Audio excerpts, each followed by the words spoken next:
Great. Hey, everybody. It's Pajama Life with our review of Nuremberg, the Beauty, and our reaction to the Oscars. Let's go. Justice Jackson? They captured Herman Goring alive.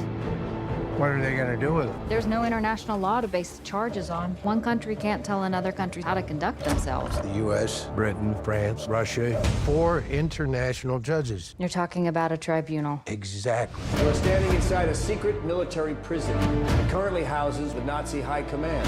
What do you want from me? You, Dr. Kelly, have been brought in to inspect the prisoner's mental health. Your only job is to keep them alive.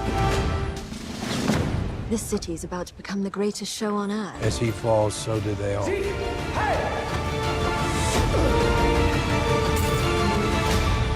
you plead guilty or not guilty?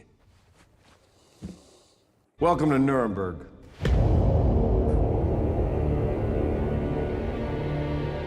Hey, everybody. It's the Dynamic Duo. Woo! And we're going to review Nuremberg, the Beauty, and talk about the Oscars and what we thought of how it all went down. So, David, say hey to the people and tell me what you thought of Nuremberg. Hey, everybody. Great to be with you tonight. This was a very, to me, a well-done movie. I've seen a few different versions of this story, but I thought that the casting was strong. I can't remember the actual length of the film. It felt like it was a pretty lengthy it was 2 show. hours and 25 minutes. There was a lot, and I thought what we saw did a great job. There were a couple of key things we didn't see, though, that I think was very important. We hear about it more often now that the leadership of Nazi Germany, certainly by the end, but I think probably throughout their run from the failed beer hall putsch all the way up to the Soviets taking Berlin, riddled with drug addicts. And Hermann Goring, former World War I ace, was injured in that beer hall putsch when they tried to overthrow the legitimate government. Sound familiar, anybody? Mm-hmm. And lost. He was injured. He was wounded in that and became addicted to painkillers for the rest of his life. We saw a heart attack in the prison. We did not see, though, his withdrawal from the drugs. We saw a little bit of that, but it really wasn't emphasized, I think, enough to note that he didn't, before he took the stand, he went through and got dried out, in a sense. That actually enabled him to be far more competent, charismatic, and manipulative on the stand. Mm-hmm. But it was a well-done story, a little bit of a tragic story in some respects. The protagonist here did not have a very good life afterwards. He wrote a book, not successful.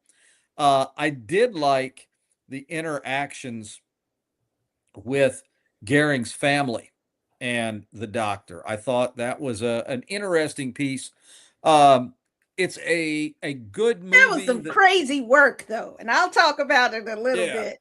But go ahead. I think if you like historical movies, I think there's something to be said for this. Yeah. But I would encourage folks to read the books and maybe the actual transcripts of the Nuremberg trial. Yeah. So many important things came from that, not the least of which was what we know as the common rule. It's in not 2 CFR, but it's in 45 CFR, the Code of Federal Regulations, the protection of human subjects in federally funded grant projects here in the United States. It's a very important but dense set of regulations that show some of its origin from the results of these trials and the evidence brought forth against these Nazis. And the rest from the Tuskegee experiments that very much, yes. Yeah, this was a really powerful movie, particularly in today's times. I think we can't forget that this wasn't that long ago, No. And people have a short memory, and we're seeing the rise of these groups once again. and the power manipulation grab on a worldwide level. But the movie is very well done. I was surprised it didn't get an Oscar nomination. I think maybe it didn't come out in enough time for the people to see it. And it seemed to have had a pretty limited run. But Rami Malek is absolutely amazing, and Russell Crowe, he kind of a long way from that gladiator body, but okay. But he's a method actor. He went all in for the yeah, he went all in. And I thought you mentioned that the character was going to Goring's family, and I was like, what in the Sam Hill is he doing? That is really, he got two. This is the thing they warn you about, and I have a doctorate in social work, but this is what they warn you about getting too close to your patients. And he really got too close to this guy. I thought he was trying to study the nature of evil, and he ended up making friends with evil. And I was like, what you doing, man? What you doing? And the other doctors and people had to kind of get him in check, like, you okay? Yeah. That's a danger of, and what I thought it was interesting of how he was being seduced. Yeah. And that is indicative of what these kind of movements and cults do to people. They speak to you in a way that you can understand, and then they start to twist it. And then before you know it, nothing seems wrong. Yeah. And so for him, he did not have the detachment that he needed to have to see where it was going. And I thought that was brilliant on the writing and Rami Malek's performance, because I was like, I mean, this little Nazi girl is hugging you and his wife. I thought he was going to actually sleep with the wife. I'm not too sure he did sleep with the wife in some twisted way. I was like, this dude, you need to go back to the basics of psychiatry, my dude. But I thought that the final courtroom scene was pretty cool. I really thought that was good. And I had an inkling how it was going to go down, but I hope that young man was able to whisper to that. He said he was going to whisper to the Nazi before he was hung that he was a Jew. I hope he was able to do that.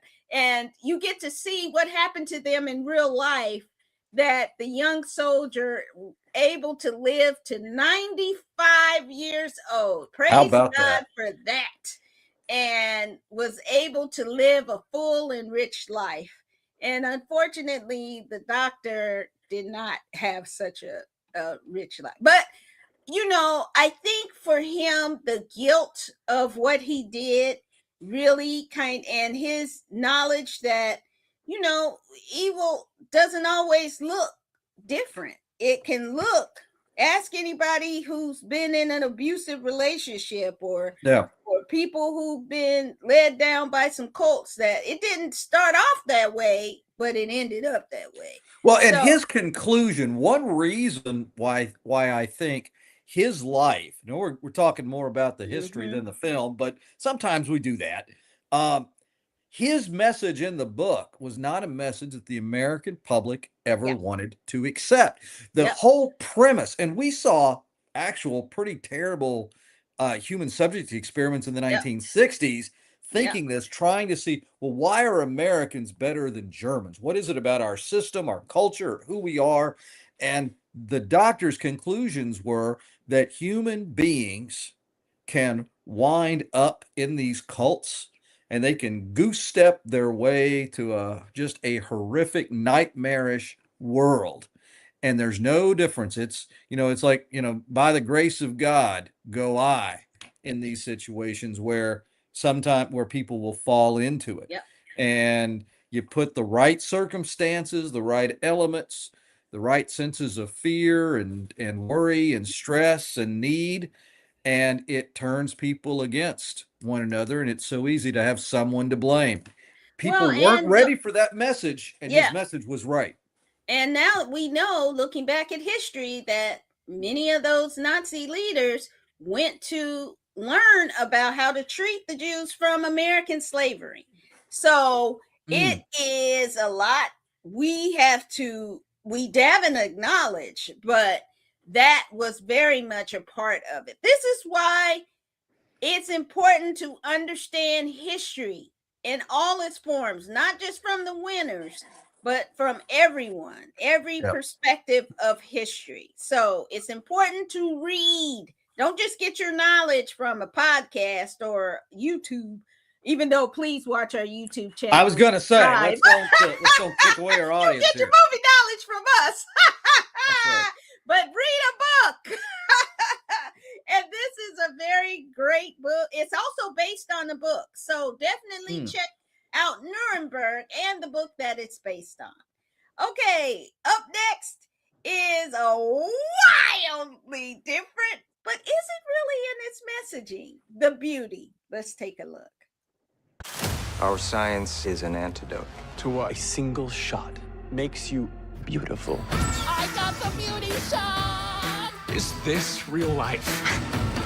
There are gonna be so many maxed out credit cards when this shit hits the market. One simple injection to become a beauty. This is the closest to the fountain of youth anyone's ever gonna get. Are there side effects?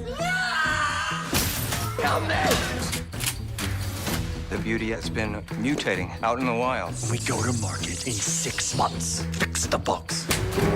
It's gone from international virus to murder. We're gonna fix this. We're gonna find a cure. Every night I pray for your death. Can we play some yacht rock? Serious question. Am I gonna have like a huge cock? A version of the beauty can spread via bodily fluids. Sex? It's an STD that people will actually want. Okay, this was incredible. I didn't get into the AHS, the American Horror Story stuff, but this right here, this is what I was talking about. And it is such a great mashup of the substance and I don't know what, Bride of Frankenstein, something like that. Some stuff there, yeah. And it is really fun. It's not something you're supposed to take seriously. Although a couple of messages that I really started to think about, particularly looking at Nuremberg, was the message of what would you do for beauty? Because beauty is a form of power. And the same question in Nuremberg, which was, what would you do for power? And so this show is kind of the other side of the coin about the lengths people will go to achieve a form of power in their lives, which they believe beauty has and holds. And we know that that's true. There's scientific studies to show that beautiful people, pretty people get special privileges in society. And it's a way to move up the class system without money. But okay, so that's some sociological, psychological kind of stuff going on. But in terms of the show, who was the best? Isabella Rossellini. Yeah. My God, she is cold-blooded until the very end. She is cold-blooded. I loved her interaction with her husband. And she gave it to that dude. She didn't give a damn about him being the richest person in the world. She knew him inside and out and knew how to psychologically needle him as he knew how to get at her. But since she didn't give a damn about him, she really stuck it to him. And even at the end, she found a way to stick it to him at one last time. And her crazy clothes, and when she said, I'm a goddamn piece of art, I was like, baby, yes, you are. And the nod to Death Becomes Her. Yeah. That was brilliant. But I really enjoy Evan Peters seems to be in many of his shows. And he's really just an incredible actor. I really first saw him in Pose because I didn't watch all the other stuff. And then in Grotesquerie, and this one, I just think he's a formidable actor. And so many funny things about it, so many tragic, but the funny one was when his two boys took the shot and one of them came out black and he's like, hey, what'd you know? I'm a 1% Nigerian. It was hilarious. So it ended kind of in an odd place.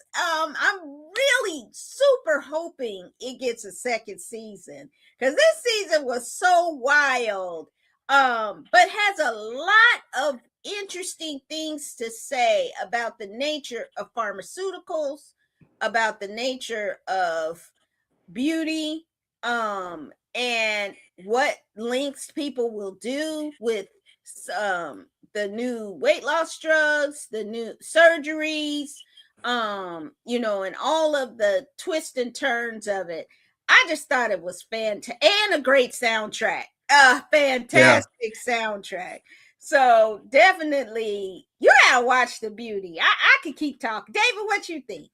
Well, oh no, I didn't like it as much as you did. I didn't like it as much as you did. I agree with that. I didn't.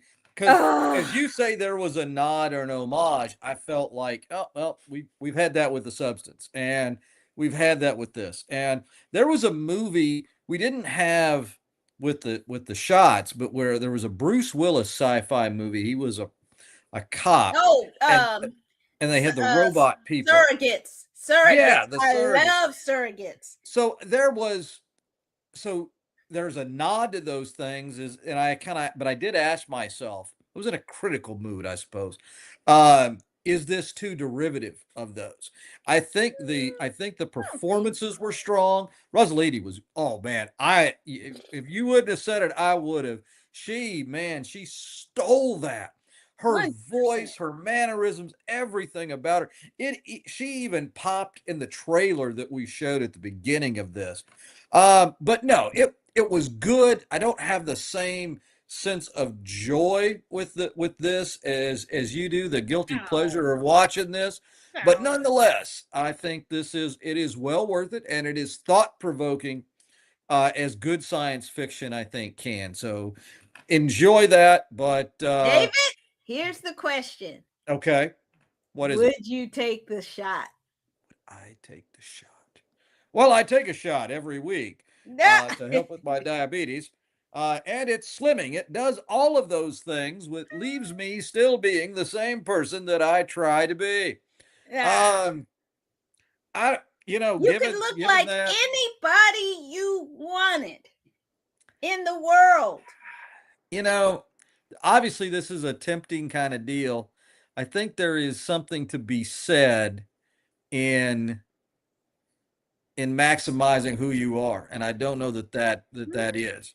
Yep. That said, and when you come up to me with the Lucky Charms and say, but every time there's a wish, there are always consequences. So I'd like to think I would say no, but what about you?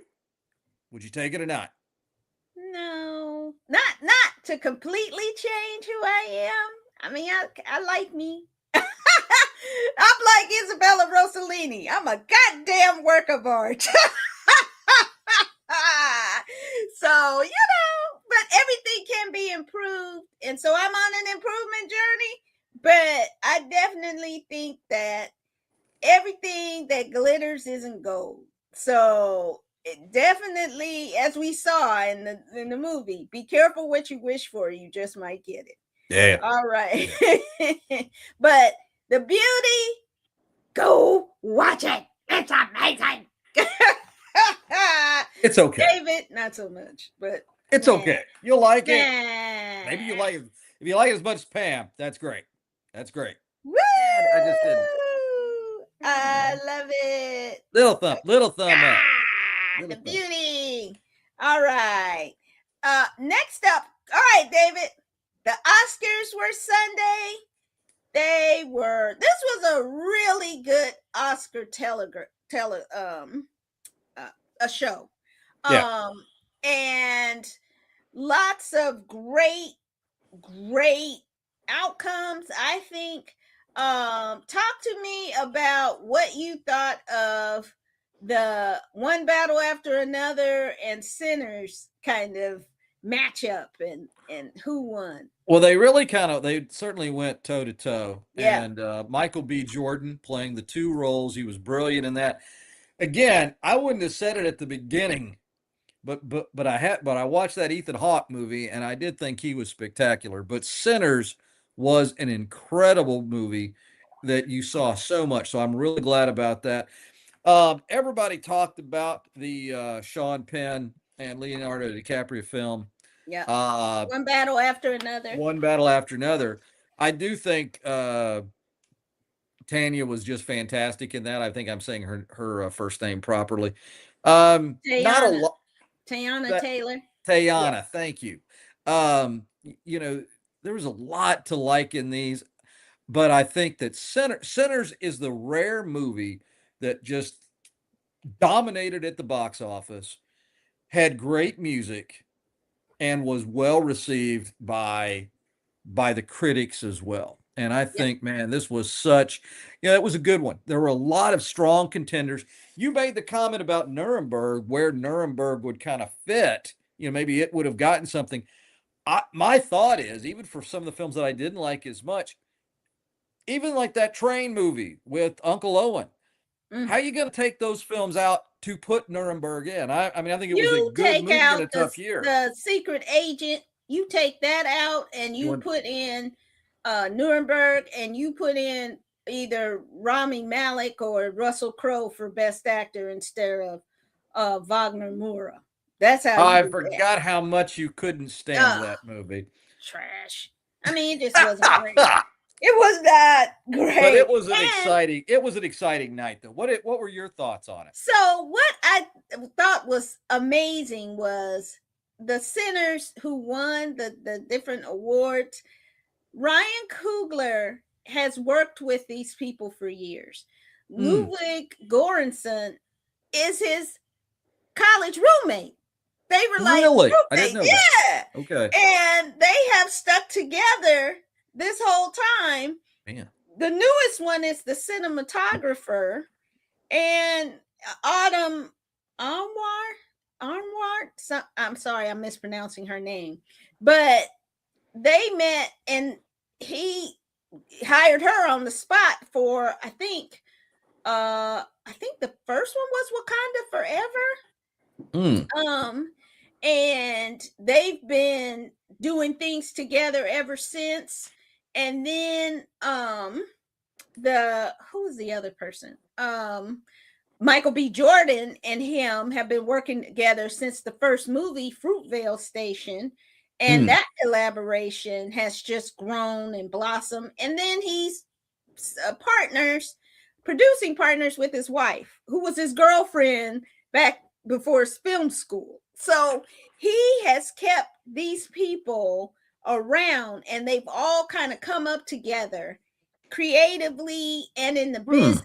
And so you see that beautiful kind of magic you get when you know somebody intimately like that, and so it's clearly good chemistry with all of those folks. You could clearly see how Michael B. Jordan has evolved from his since Fruitvale Station and from Creed and those movies and now into this. So what a powerful, and I knew, remember I said it here, I said if he wins for original screenplay, they're not going to give him Best Director. That's right. So I was looking for that, and I said, oh, okay, that's how it's going to go down. Now, One Battle After Another, I ain't mad at it at all. That it won Best Picture, Best Director, and a slew of other awards.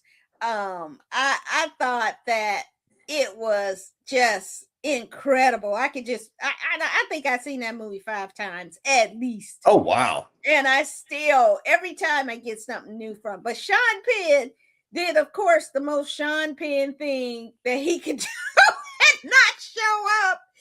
He said historically he don't like this Oscars and the awards. It's too corporate, and he don't like having people get awards for this stuff. So he gave one of his Oscars to Zelensky. Right. There you go. That is so. But if I was Zelensky, I would not take that. That's kind of crazy to me. I wouldn't take it. I think we've had enough leaders taking awards they did. You know, I don't know if he did or not. But I mean, if you've seen Zelensky, he's probably a better president than he was an actor, and he was a comedic actor. But the Autumn Anwar, I'm sorry, I'm not pronouncing her name right. Her winning Best Cinematography for Sinners, the first woman of color to win the award. I mean, it's been almost 100 years of the Oscars and no other woman has won. That's kind of crazy to me. But the other big thing that I was super happy for, and you were too, was that the Singers won in a tie for Best Live Action Short. Yeah. That was incredible. And I was jumping up and down, yelling and screaming, so happy, because that was one that really earned it. And I just felt that it was so powerful from such a simple story that it wrenched you. I mean, you had so much emotion in that small little 16-minute movie. And I encourage you to go to Netflix and watch it after this if you have not seen it. It's incredible. Yeah, it is. That was one of my favorites. And Frankenstein winning so many awards, well deserved, but I was kind of like, oh, Guillermo del Toro once again didn't win, but he definitely leaves his mark on cinema with the beautiful production design and editing and all of those that he won. It was just amazing. Now, the one I didn't like, and you have to tell me one you didn't like.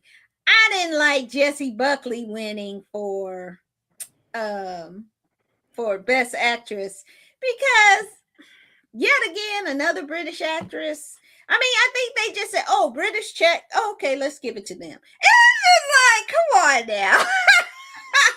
Well, even though that was a great performance, I just kind of am just over it. Just kind of over it. An American doesn't win when there's a British person.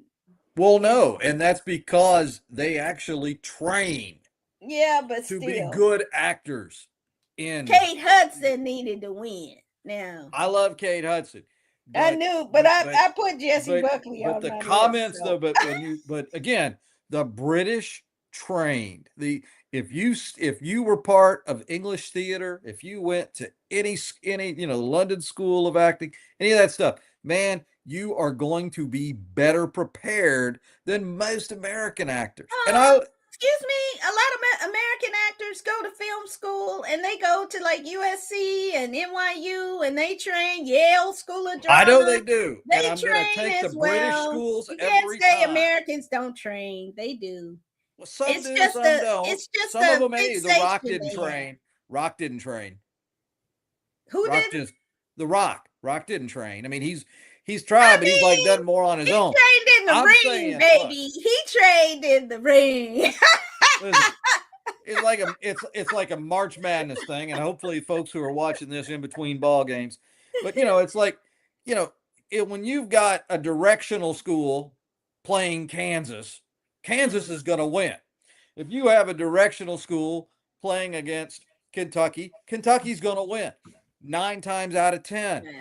Better trained, better programs, better legacies. I don't know if it's better or if it's just they have a predisposition to believe that these people are better because they are in British. I'm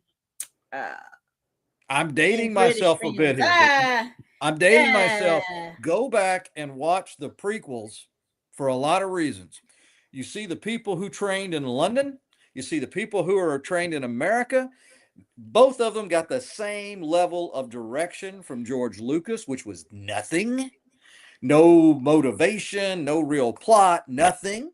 The people who went and studied in England, they could okay, this stuff is rubbish, but we're going to make it work.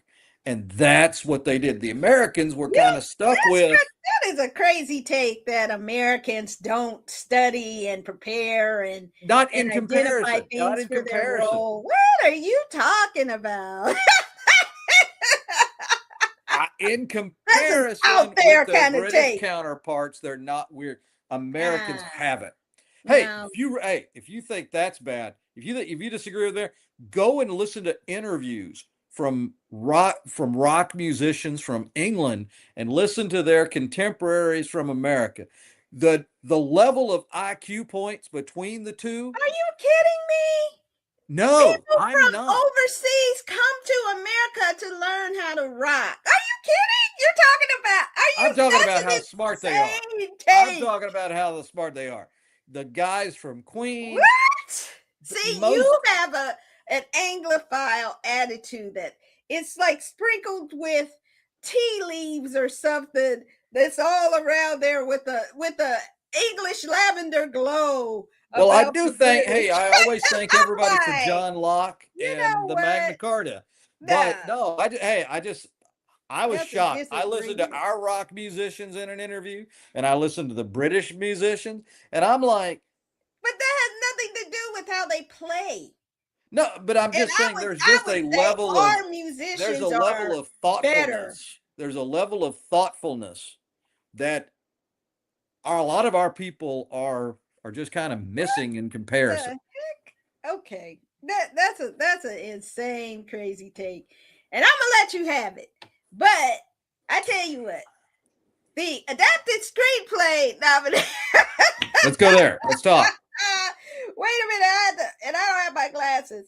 But for One Battle After Another to win that one as well, I thought that was mwah. Because for him to take, I'm telling you, if you read Vineland and see what he did in One Battle After Another, he absolutely deserved that Oscar because that's interesting. It's complicated book that has it's like weird, and for him to take something that esoteric and artsy, I don't know if that's the right word, but to make it into a straight up action movie from something very cerebral is incredible work. And so that one, I was really, really excited. I thought that one was the one that he deserved the most.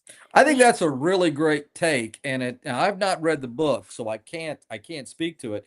But you're right. If you can turn something that's more of just a text and and a conversation piece into an action film, that is very impressive.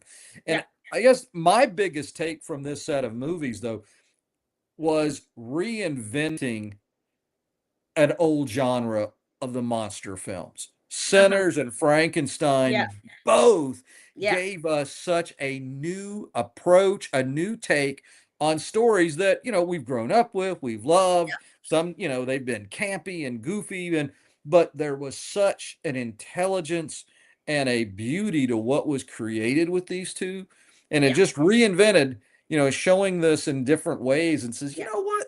It's these stories, there's more room to tell these stories. Oh, yeah. There's more opportunities to show the issues surrounding who the monsters are and how the monsters are created and all of that great stuff. So those are two movies that I'm so glad got some levels of recognition. Obviously, Sinners so well deserved, but Frankenstein was a really good movie in its own right. And I think in any other year, this year was deep. You know, it was, it was deep with talent. I think in any other year, you could take any of those Best Picture nominees and plop them in, and they would have ran off with all the awards. And that's why I think this year was such an amazing year for cinema. And for me, a big takeaway was that so many of these stories were based on books.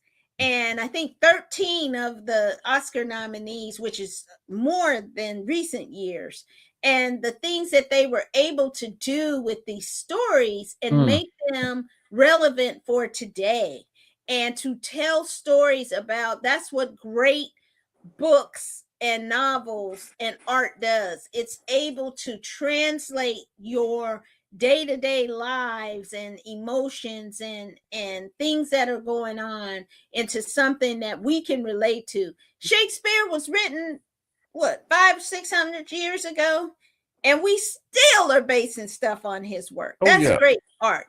And that's what some of these great authors and great directors and great visual mediums are now able to do. Humans are able to do. I don't know about this AI mess, because that's just a plagiarism tool. But here's for the human element in cinema and art. So that can never be replaced. And that is our discussion. Hey, pop down below if you like what we talk about, and subscribe to our channel. Also, to get your comments on YouTube, you got to be a subscriber. And we will really appreciate you appreciating us. That's right. So definitely, Desert Eagle, thanks for popping in and joining us today, as well as Starboy the Night.